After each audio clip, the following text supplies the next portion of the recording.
The life can change into something else by mimicking its surroundings and also by using past memory to do so. Feels like a powerful tool with kinds of a self-awareness, but with a personal agenda. Is drive our pre-programmed tasks, which are its main engine for its behavior. Its manner seems deceiving and trying to escape from its current location in order to fulfill its task.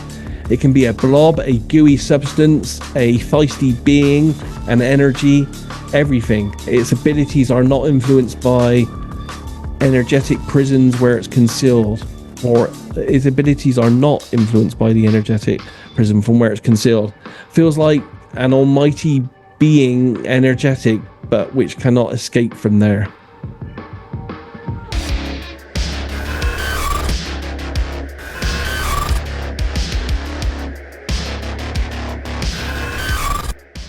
Welcome back. I'm here again with Daz Smith for the exciting conclusion of our remote viewing project on what we're gonna call Operation Kingfisher. So Daz, I think we're on Dimmy now. Yeah. Let me share my screen with you, and we'll go through some of Dimmy's information on this. Okay, so Dimmy, let's see what she got. She got the same information everyone else, just a simple number to focus upon. And this is her summary. Let me get this up on the screen a bit bigger for you. So her summary of her information is the target has a life form, energy, natural location, and a structure which is man-made. The focus seems to be on a life form which is confined in a space and a region. The energy feels cold, concentrated, and it has an aura type effect around the life form, meaning it was enveloping the life form in a cold, misty energy. The structure has multi-level compartmentalized areas, and the life form is also like it, or made up, created, intelligent, or IT, I guess she's saying there, intelligent, powerful, deceiving, but also responding to local actions and energies. Has a wave and also a particle characteristic, and can morph between two states, adjusting to the happening. Do you think some of the remote viewers are potentially getting multiple life forms, not from the Retrieval team side, but from A, the occupant, but B, the craft, i.e. is the craft maybe an artificial being in some sort? I absolutely think so, because, I've seen myself and other remote viewers have, when we've remote viewed these things before, we can see that the occupant or the driver, I don't know what you want to call them, but the occupants actually in the craft are symbiotically connected to the craft. And I've even seen and reported and felt in RV sessions that even the clothing and the objects that they use, but even more so the clothing had a sentience to it as well. So it's almost like the clothing was an AI that was symbiotically talking to the wearer of the clothing, but then the clothing and the occupant in the clothing were also symbiotically AI talking to the craft. So everything was connected in a symbiotic AI, almost sentient life relationship. It's very hard for me to describe, but everything. No, so the day after Roswell, if you read that book by Corso, yes, he doesn't quite talk about AI, but he describes the garment as kind of it allows the occupant to become.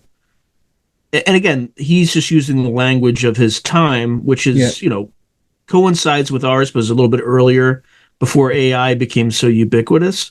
So he describes it more as like it allows the occupant to become a circuit element, and direct the craft, which is very consistent with being part of an electromagnetic wave system.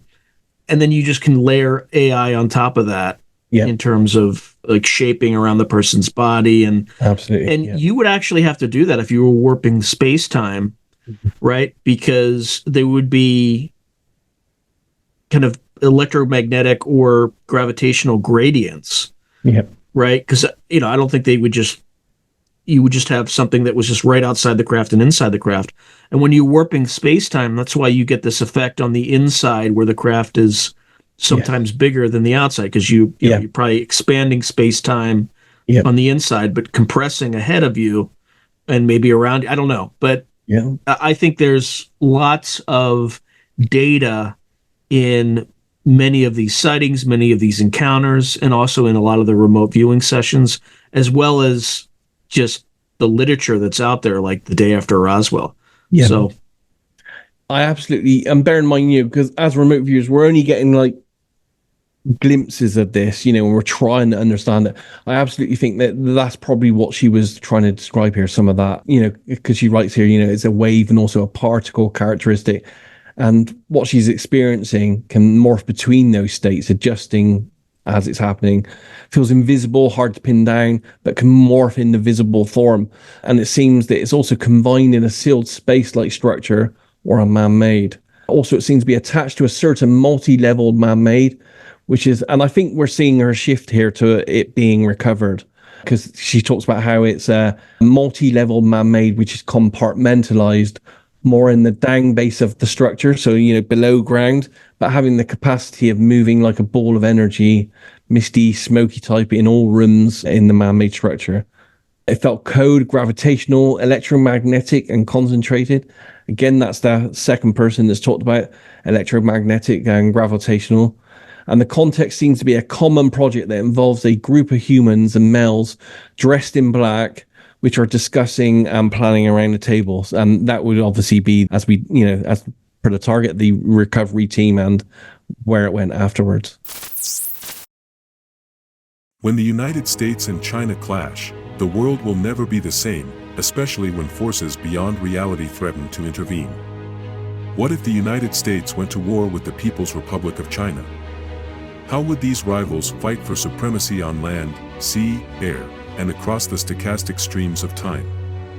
What wonder weapons would be unleashed? What horrors would emerge from the irradiated sludge of the South China Sea? What heroes would rise and forever change the course of history? Tread into the deepest and darkest dimensions of the multiverse, gaze through a kaleidoscope of fractured realities, and bear witness to the disturbing visions of World War III from today's greatest minds in science fiction, fantasy, and horror. Weird World War, China. Available now from Baen Books at baen.com. So we can skip through our data, quite fast. Hard land, because we've done it in the summary here. Land is natural here. Then there's energetic. Then there's a life form, and then there's what she calls intangibles. A life form inside a bubbly energy or aura, and then she knows it's in start of a structure here. Now she does get a little bit of noise in this RV session that we noted here. But there's a structure here, soft and airy man-made, and she's starting to get some dimensional details here and drawing the structure a little bit. She says this is all to do with an eerie science, and she's talking here, it looks like a life here with the bubble around it, and she's talking about artificially life or a life with artificialness created around it here. Feels like this is very natural with a life and energy here as well. This is where she starts talking about some sensory details, so auditory, so the sounds, talking about natural outside sounds here, like inside it's got creepy kind of silence to it. Outside is misty and airy. And, she's got like inside here, she's got taste that it tastes like humid and stale. Subspace stuff, which is esoteric stuff. She's got something here, powerful, personal emotion here. And she's even got like an AOL here of a sensation here of like a ghost type thought form to it. When you say subspace stuff, it's an esoteric thing. Can you say more about that? What does that mean? Yeah, Dimmy's a student of mine. I mentored Dimmy, and what we're doing here, this is a sheet of information called Extra Stage 2, and I'm trying to, we get the remote viewer to try to go into themselves and describe the targets like using Stage 2 information. Stage 2 for us is sensory, so it's taste, touch, smell, textures, temperatures, that, and basic dimensions, all that kind of thing. But what I added to that Extra Stage 2 as part of my process in my remote viewer method was, and I essentially stole this off of Farsight Institute many years ago, is they used to probe for what Courtney Brown used to call subspace, which is essentially anything esoteric. And I stole it and added it to my method because I thought it would be very good, because we are all human beings connected to the universe, to actually actually also try to probe for anything that is, it's essentially non-tangible information. So it's like esoteric kind of, and anything out there, ghostly, it could be anything. But we have to give it a name. So I use what Courtney called it, which is subspace. So we teach our remote viewers to look for esoteric kind of information that is not usually seen by people. And in this case, she's talking about some kind of powerful kind of personality or something in motion here, which gave her then the AOL of ghost thought form. So she's picking up on some kind of, I would say, entity in like a ghost type format. So I didn't see that the first time around. Remind me to tell you about something offline. That actually has some significance. Excellent. Yeah. And then she starts talking about some very basic dimensional. So, she's picking up that it's vertical, triangular, and so on there. And she also... So one of the prior viewers talked about like a pyramid. Yes. Sort of. Yes. And David and Carl had a bit of pyramid, and David had his like pyramidal kind of structure thing that we were looking at as well. But her feeling from all this, she was at this stage. I didn't mark this. She was picking up a little bit of anguish at this stage from all this. So not really good feelings, Mm-hmm. Then she does her stage fear, so she's starting to draw, and I can interpret this easy because I've done thousands of these. But when you get square elements like this, it's usually the viewer trying to describe a structure, and this is her life form inside of a structure here. So this is and this is her just trying to break down this information and trying to describe this structure here with the life form inside of it. And here's her detail in life form. And again, she's getting lots of energetic stuff with this life form. So her life form she's describing is a life form that, has this very quantum kind of like feeling about it, being able to shift between particles, waves, not fully, I would say this life form she describes is not fully physical at all times. Yes, it sounds like she's describing the craft. Yeah, yeah. And then here she moves in front of the main focus of the target, her height, so to try to describe it. So she's actually physically orientating herself right in front of it and saying, okay, I'm in front of it, now what do I see? And she's talking about a structure here. And this is the structure. I think at this point she's describing where the craft or where the objects and things ended up, because she's talking about a structure here which then goes down below ground as well. It's multi-leveled here down below ground.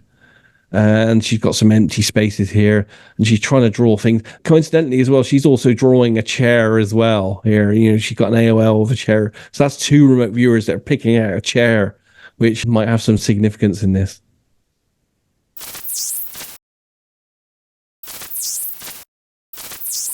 To advertise on Through a Glass Darkly, email throughaglassdarkly@gmail.com. Then she tries to move to the center of the target, and again we have this structure here. She says it's flat, vertical, stony, vertical surfaces, overpainted, enclosed dark, and it's creepy. Move more structural details. That cube is. David drew a cube. She's drawing a cube. I'm wondering, he said his cube was exotic and stuff. I'm wondering if they are picking up, of a containment facility within the wherever this ended up.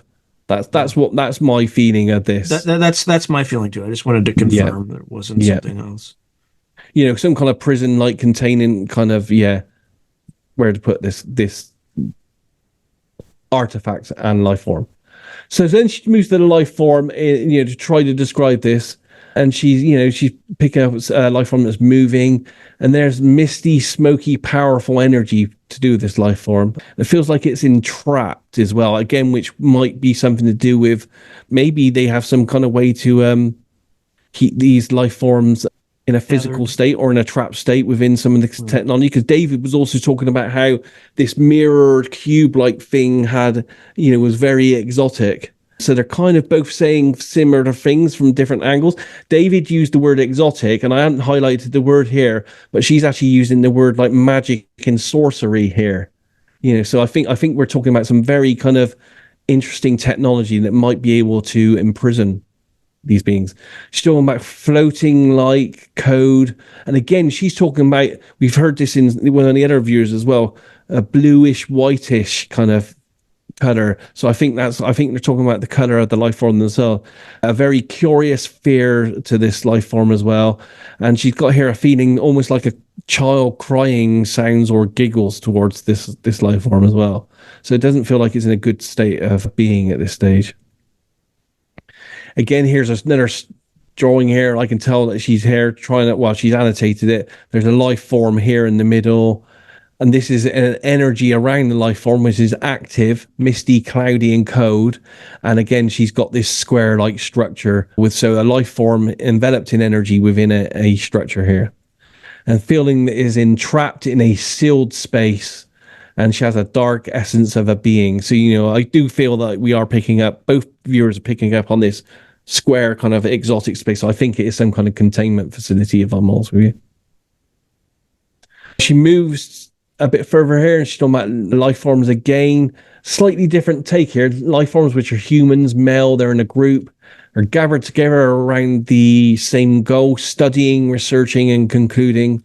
Feels as if they are around, I can't read her writing there. 20 to 50? 30 to 50, I think, years old, yeah. Casual suits, around a table, talking, prevalent color, or their clothes is dark. Same endeavor for all, probably 7 to 8 individuals, planning, attributions, protection. There's a project manager. And then she asks herself to describe their main goal here. And it's got esoteric, hard to pin, something to do with invisible, energetic, and intelligent. And she got IT again here, or intelligent technology. So very high-tech technology here. Something about hiding, mimicking, and mirroring.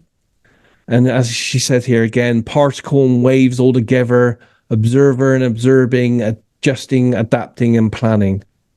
It's like inside a mirror sphere, which can give reactions, answers, but which can also degenerate the truth. She'll be able to detail this a lot more when we have a chat to the viewers. Yeah. But she's got interesting words like disarmed as well. It's like hide and seek kids play, which is very interesting as well. Yeah, they're trying to find the craft. Yeah. And then she's got this little wave-like thing here with the X marks and above land. And she starts talking about all this really, really hardcore, information stuff like energetic, wave-like, magnetic, gravatic kind of move. I got a feeling she's trying to draw the technology here in some way. What's that? Turtric? What? Turtric, it looks like, yeah. And can be contained and confined in an enclosed, sealed space. You know what Turtric means? No. I don't. No. All right. But it feels like either she's describing the enclosure for the life form, or she's trying to describe the energy systems. Anyway, it's very high tech that she's describing here, because she's also talking about how whatever this is can morph into a physical material thing here. I'm kind of thinking she's trying to talk about the life form itself as well, and why it's being contained, because it can be physical and non-physical. That's what I'm getting from this, but when I have to ask her in person. And she talks here about, this morphs, and it's wavy and it's invisible and it's unobserved, this kind of thing here. Coincidentally as well, this looks a little bit like the balloon stuff that we were shown as well. She tries to break down the word entrapped here to understand what's going on here, and it gives her the information that something's confined, it's a prisoner, and it can no longer be traveling because it's entrapped, which is very good data there. And also punished, maybe it's being punished here. She's even got other words here which are great as well, like Trojan horse as well, which what do you make of that? Good meaning. I don't know. We'd have to ask her where that came about, because this is all below the level of subconscious information here. But that's quite impacting the word Trojan horse, isn't it? I mean, we do get some people saying that we're being gifted this technology. I'm not sure on that myself, but who knows on all this. I'm looking at the biological. She got it organized here, and she had the word parasite as well, which was interesting here. She also had groups of people that are brainstorming to do projects, and the words truth and lie here, and fear mongery as well. Where if this is the people that are involved in the crash retrievals, we can kind of understand where that all fits in. Yeah, they're all liars. Yeah. Now we sent her on a retask, and the retask was to look at her visible data and her data when she talked about something confined in a sealed structure, just to get more on that as well. And she came back with a sense of a life form, and I think she's got the word which is expired, and some that are alive, and they're contained inside of an energy bubble, which is what we were saying earlier. Shown by outside the location here. She actually said that it's hot outside in a desert-like environment. I got the feeling this might be the final destination point, the underground, above-ground facility. I think she might be describing where this might be a desert-like environment for this. It feels as if the life forms had to travel a long way to get somewhere. So, I got a feeling they've been transported to this location. That's what she's trying to describe here. What's she talking about here? Life form here. She's talking about it feels like the life is an expression of someone else, an emerging being born out of a delta shape she's got here. Discrepancies in energy. Yeah, keep getting that shape. That's good. That shape again, yeah. Discrepancy in energy between two states as a response to the emotional states and actions. It feels it's made up of something energies, but none visible. Flaming energy? Flaming. It looks like flaming energies, but non-visible in a usual way. This is some stage 2 stuff again. As I said, sensory stuff. So picking up sounds here, whooshing and voices, static noises, windy noises, textures here of dusty dard, bouncy, prickly. It's warm, hot outside. Again, deserty, dusty outside. It has a chemical smell here. Subspace again, the esoteric. There is a predetermined space, which is the area where this life form is concealed, to be like a maze or a labyrinth type of structure or space. It feels underground with lots of long and convoluted hallways. It cannot escape from there. So as we were saying, we felt that this was a containment facility. That seems to be borne out by this data here. It's being contained. Specifically an underground containment facility. Yes. In a desertous hot location. Yeah, so I would guess somewhere in the desert Southwest. Could be, New Mexico, could be Area 51, could be. We quite often hear of Area 51 kind of locations, S4, that kind of thing, don't we? And she's got here, an AOL here with all this of a hideaway space as well.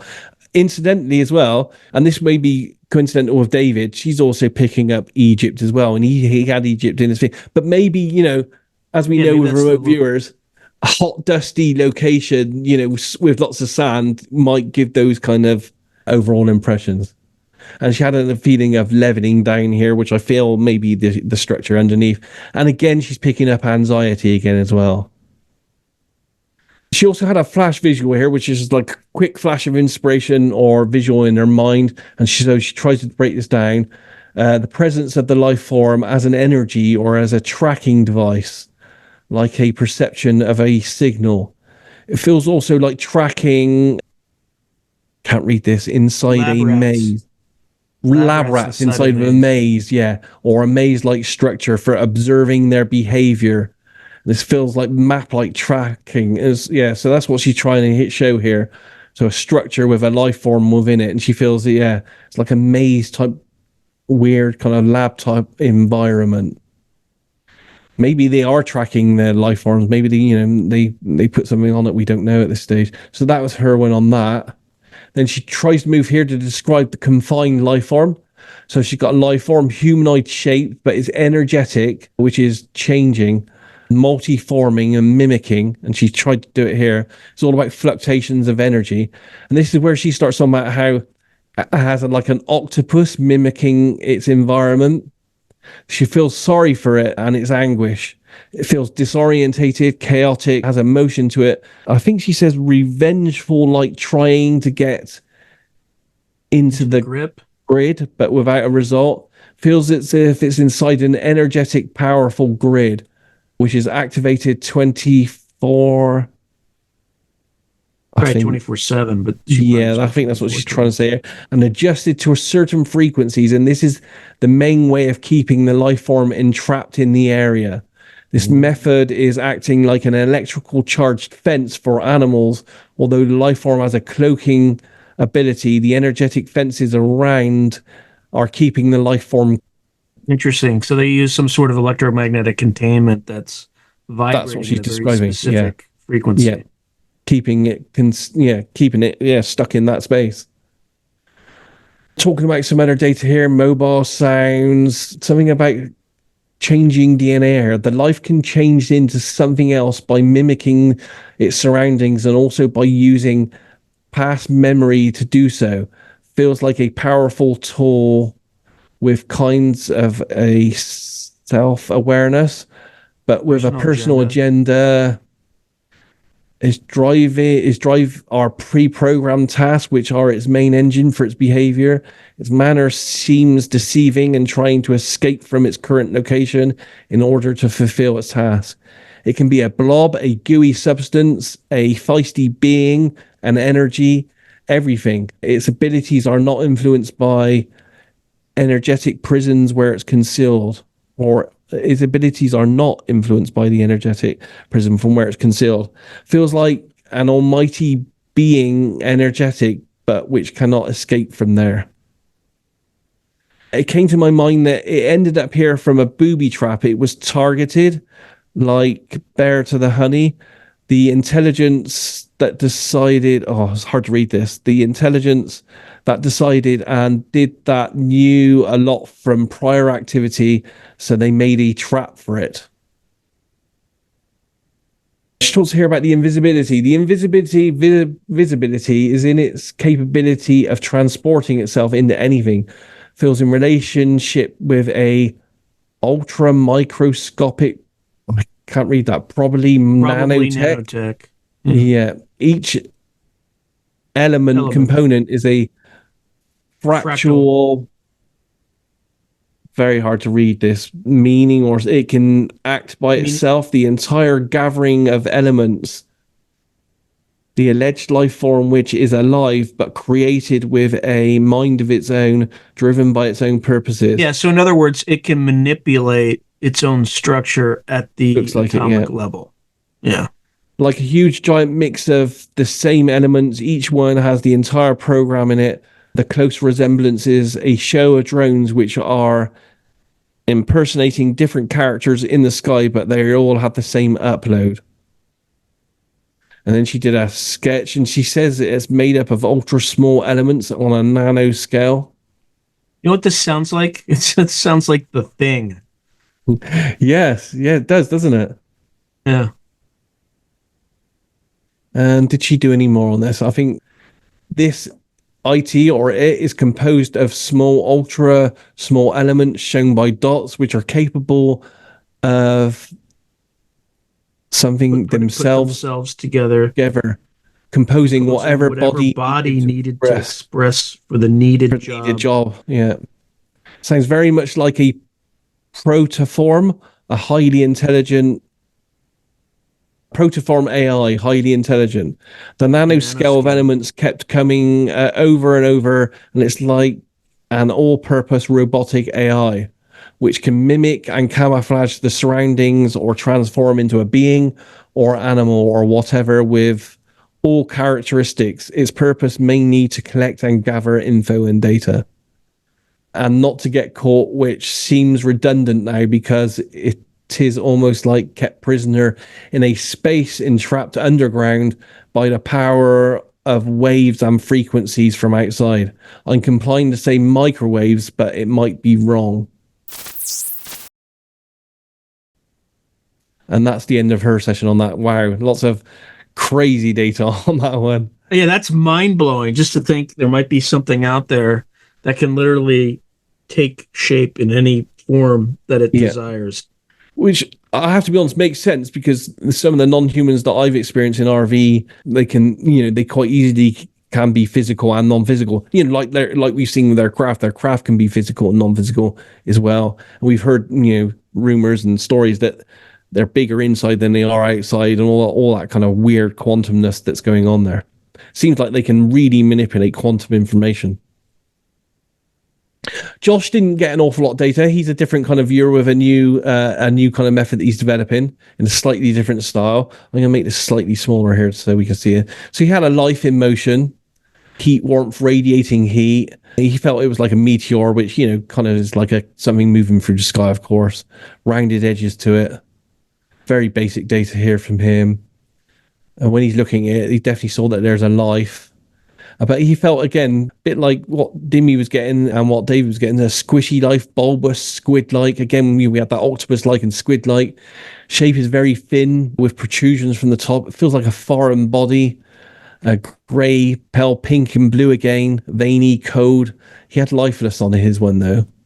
And he tried to draw it here. So, you know, some kind of very strange kind of like tentacle kind of creature type thing. But again, you know, not too dissimilar from the other data.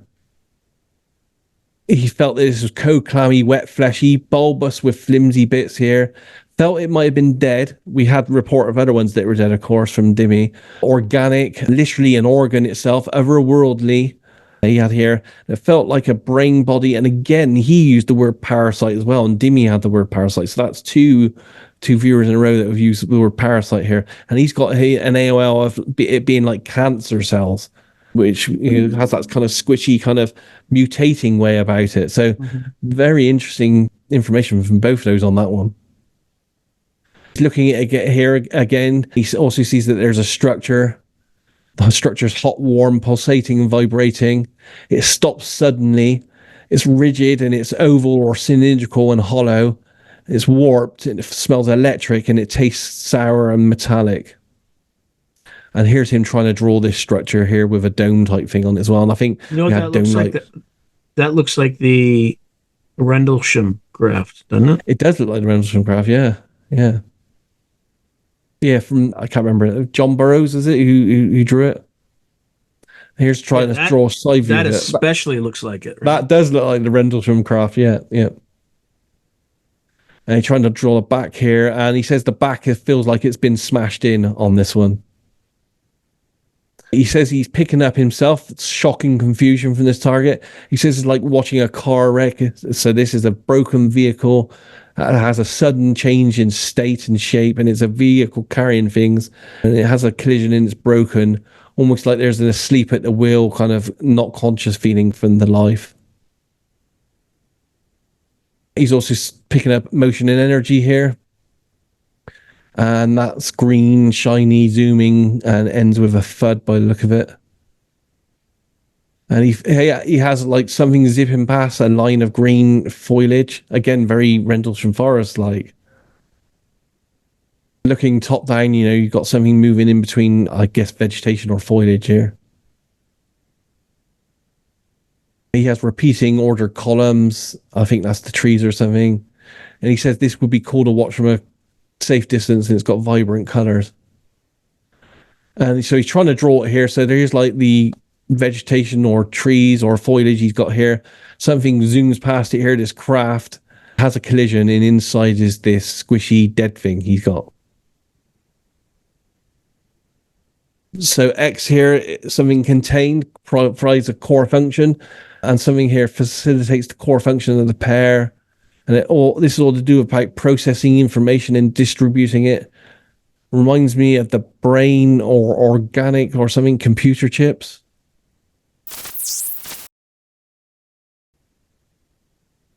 So at the start, and this is a timeline here. So at the beginning, I guess the structure and the life are joined together. Begin processing information here. External forces create an overload of information. Starts to perform abnormally, and then it crashes. Yeah, it could be like a directed energy weapon. Yeah, because Dimmy was kind of saying that they set a trap and got whatever they got as well. So the external forces increases temperature. It creates a natural system like weather, creates turbulence, and then they lose control of the object. In a summary, a metallic structure containing an organic component malfunctions, creating a form of accident in an outdoor environment. We got him to go back and try to get a bit more data, a bit more solidity to his sketches.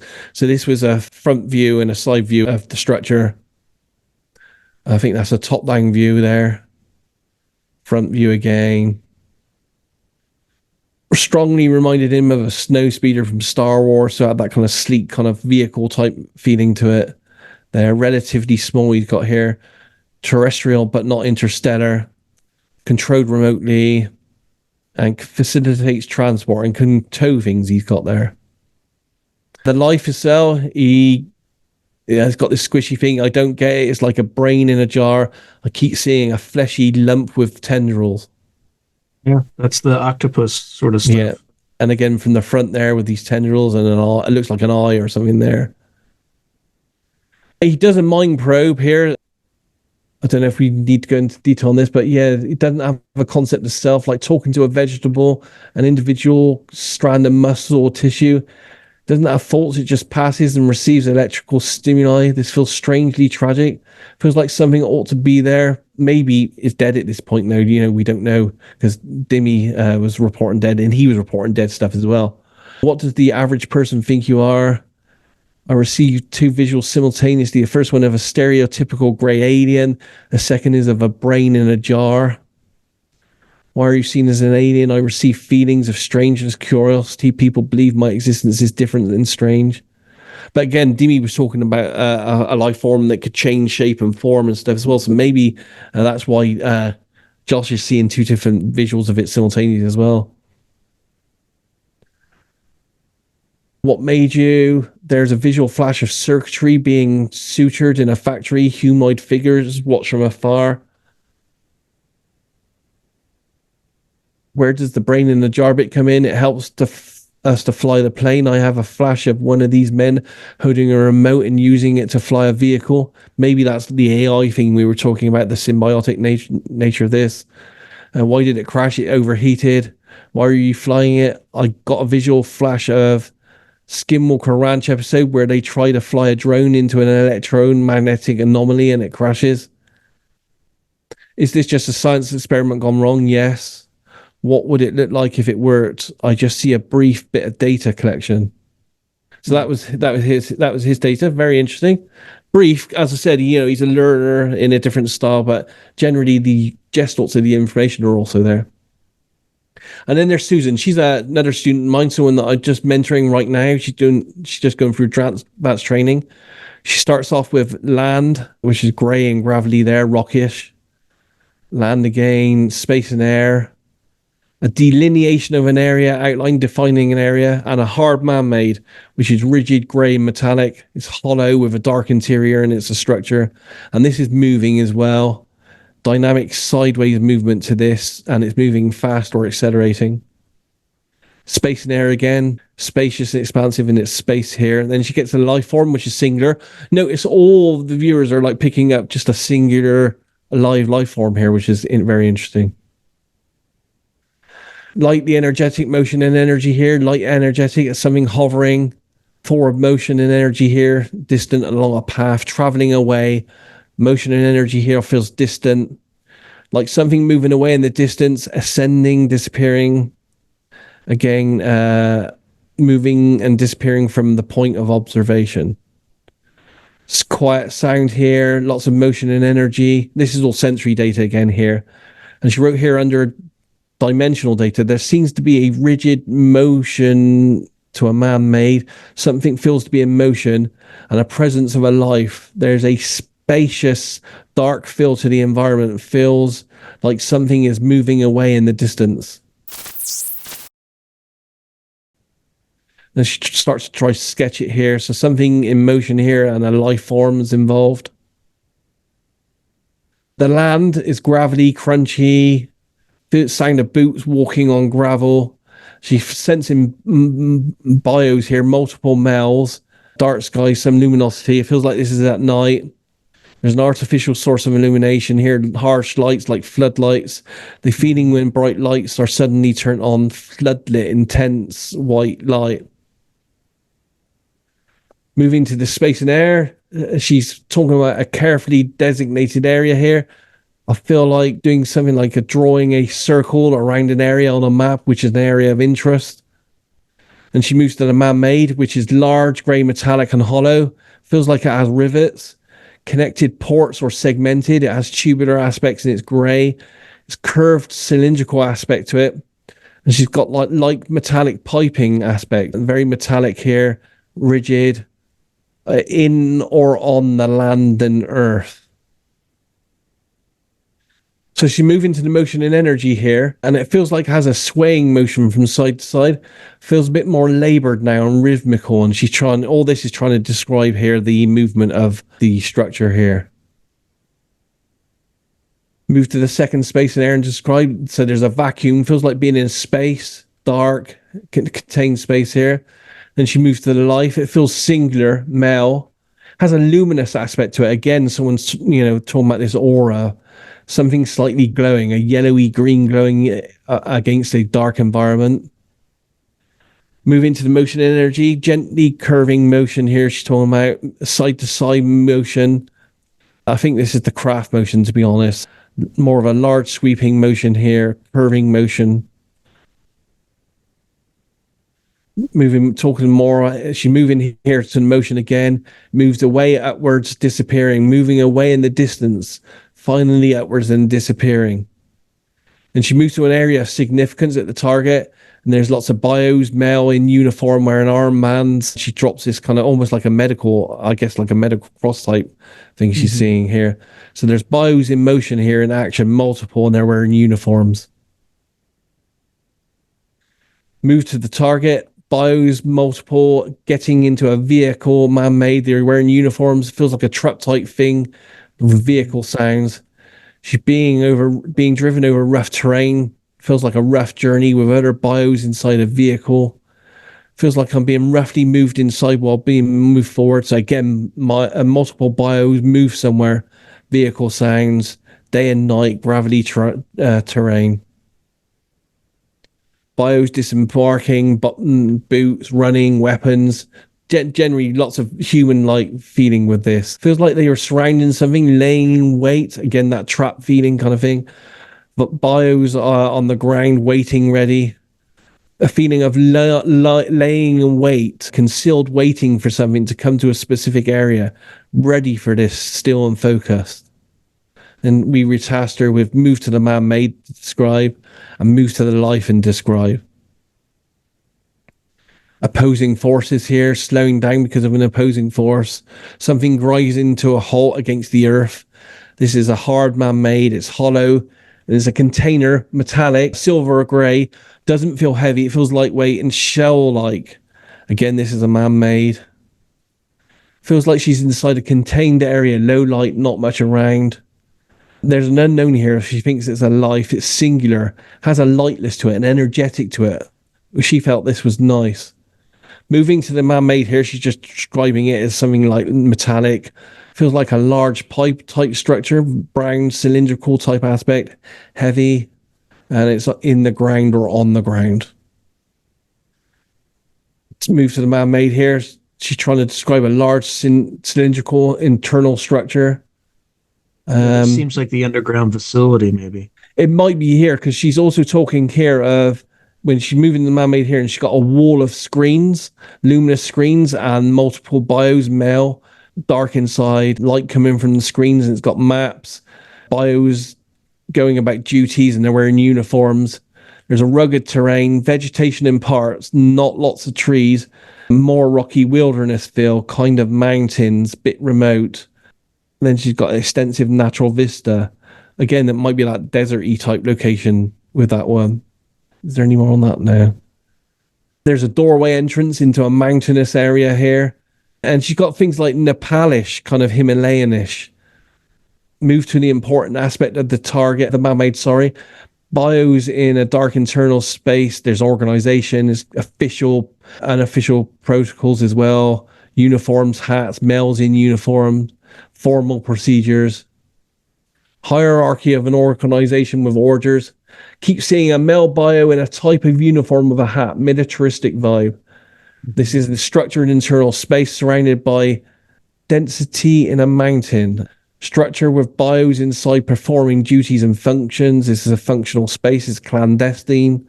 The area is mountainous, high altitude, rocky aspects. What she got here, it's bright, clear, low-growing shrub or vegetation or yellow plant life. It's cold, remote, lots of pale colors, vast, open, natural vista. Move to the man-made. Describe it's operational, operated out of sight, monitoring, lots of procedural activity, part of an organization, bios working within it. And then she talks about it's got structured organization, militaristic. So I think she's very heavily talking about the retrieval location here. Feels behind the scenes, very organized, different levels of organization, focused, controlled, efficient with protocols. She's moving to another life here, the page 10 life, and describing it. So this is a light, energetic presence, singular, energetic. Weird. Originally it felt energetic, and now it feels like it's fading, like a light diminishing, going out. Something feels diminished. For some reason, this feels bad. Maybe it's dying or something like that. We don't know at this stage. Or maybe it's what Dimmy was talking about with the changing shape and form of it. Move to the life and describe. It's got a luminescence, radiance, glowing, light yellow. They feel radiant and glowing. Move into the life again. Kind of a radiant form glowing against a background in a black spacious area. I'm seeing a radiant form surrounded by a black area space. The radiant energetic form is surrounded by darkness. It's like they're looking down from above, observing from above. Move to the actual life and describe here. Singular, luminous, radiant life form. A radiant humanoid life form which is glowing. And she's talking about an idea of someone in a body covering here, wearing like a suit or covering. Again, we saw that in David's, I think, picture. Move to the actual location of significance regarding this target and describe. High altitude, mountainous environment, feeling like alpine flowers, rocky area. And then she tried to draw on a map here, and her location was, I don't know where it is on the map. First attempt doing the world map. I think her location is in Canada area. By looking at the map, because her grid here, she got located, is that grid there. Yeah, so I think her location is Canada. Well, and then she locates something here. Actually, she locates something there, Greenland. Somewhere up north, yeah, because she subdivided it again into perfect. So her first one was in the Canada area, and then she subdivided it again and got a bit further away. Again, it's her first time using my grid as well. So, yeah, we'll see on that. But that's her data on that as well. So very similar data there, very similar kind of location, but not. I don't think people are perfect on this. As I said, it's my grid thing, which is very experimental that I'm developing. But yeah, very interesting data all round from the remote viewers. Lots of overlapping data there as well. Yeah, on the details, there's some minor differences, but we have to reiterate that they literally had an 8-digit number. That's it. Yep. That's all they had. And this is what they came up with. Absolutely, yep. And, so, they didn't know you were the tasker. They didn't even know I was part of the tasking on this because I told them it was from someone else. So I think triangulating it to, they all got northern, even the ground, crunchy, right? If you're walking on snow, it's crunchy. The colors, the water kind of seem to indicate there's, if we take recent news events, right? The last recovery could have been in Canada or off the coast of Alaska, or as part of one of those 3 downed UAPs, one of which was definitely a Chinese spy balloon, but there was something else that came down somewhere near Canada on the west coast or Western Canada, and the trail just died. Yeah. Right. What I find interesting in the data, and it'd be great when we get them all to go through it themselves, is it's not, although Grey Aliens was mentioned once, it's not stereotypically what you expect to see from someone describing this, but coincidentally, all of them are describing a kind of like Jedi-like kind of energetic creature, yeah, which has a glow around it as well, an energy and an energy field around it.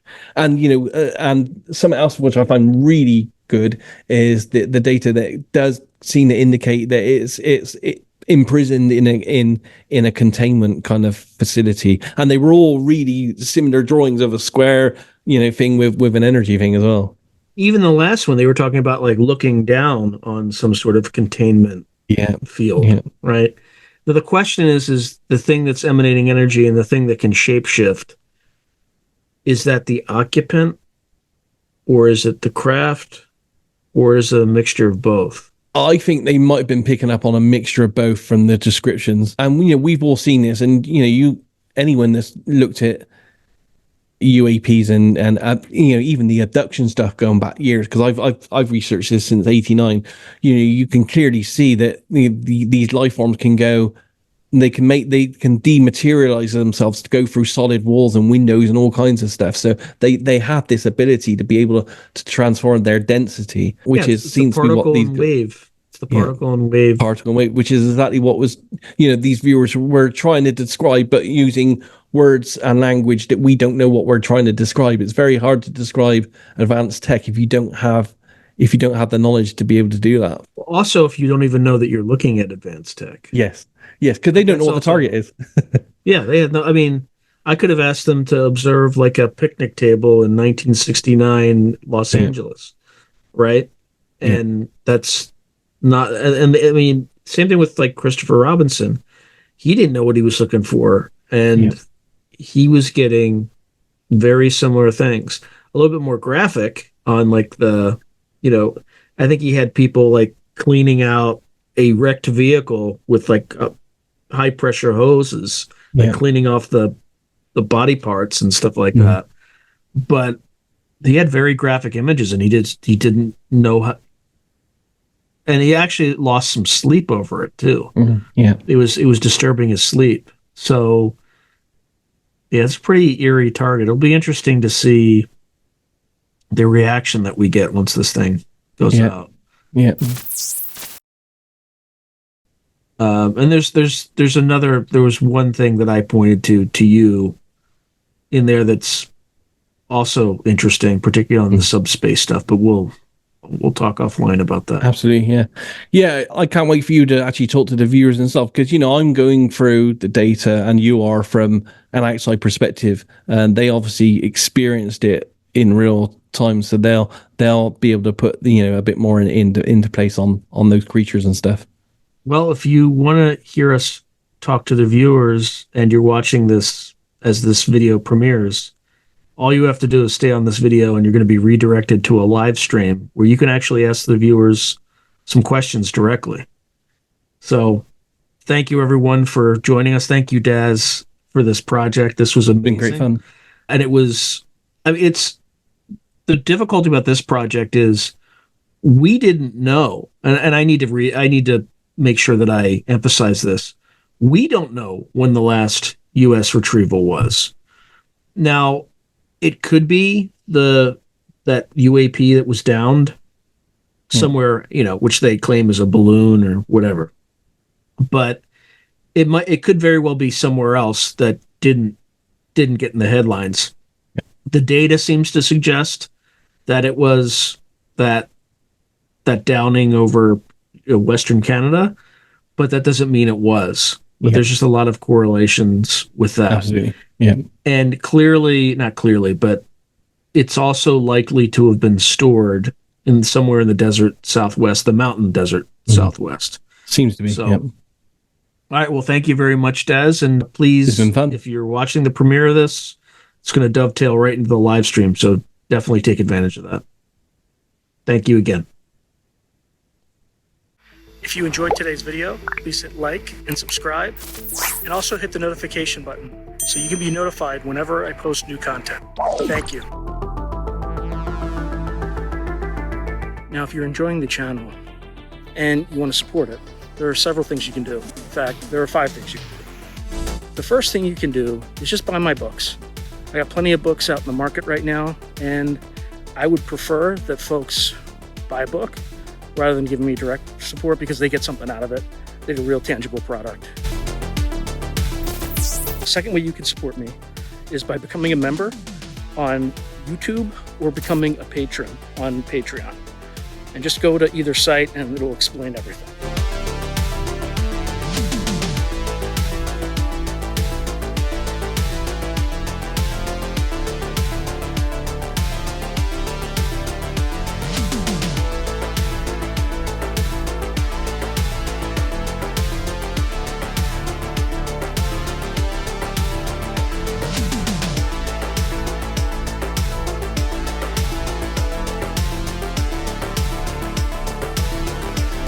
The third way you can support the channel is by checking out my merch site,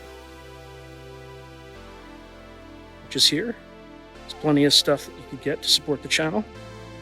And I'd appreciate that you have it and can wear it. Not only do you help support the channel, but you also help promote the channel, and I appreciate that. The fourth way that you can support the channel, and this is really easy, is anytime you want to buy something on Amazon, literally just go to the description below and click on any link, literally any link. The channel gets a cut of that, and it costs you no extra money. You just go through the link, as I'm part of the Amazon Affiliates Club. The fifth and final way you can support the channel is through donations. Now, I don't prefer these because it's more of an expression of gratitude, but you don't really get anything out of it as a subscriber to the channel. However, if you decide to do these options, there's two options. There's Buy Me a Coffee, which is a separate site, and there's also, you can go through YouTube with either a super chat, super sticker, or a super thanks. Again, I prefer Buy Me a Coffee because that organization takes less money than Amazon does. But either way, I appreciate any support you are willing to give the channel. So thank you very much and keep watching. I really appreciate it.